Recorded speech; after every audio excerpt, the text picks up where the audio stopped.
ஏன்டா மாறா, ஏன்டா அழுகுற? இன்னும் காலேஜ் போலையாடா? மாமா சாதியை பற்றி ஒருத்தர் கேவலமாக பேசிட்டா மாமா. நம்ம என்ன கேவலமாமா சொல்லுவாமா? நம்ம என்ன கேவலமா சொல்லுவாமா?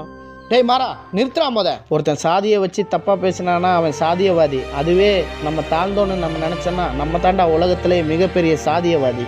அவங்கெல்லாம் சப்படா, நீ அதெல்லாம் பற்றி கவலைப்படாத, சரியா? மாறா, சாதியை பற்றி பேசுகிறவன் பேசிக்கிட்டு இங்கேயே தான் இருக்க போகிறான். நீ படித்து மேலே போய்கிட்டே இரு. போ, கிளம்பு கிளம்பு போ. முதல்ல நீ படிக்கிற வேலையை போய் பாரு.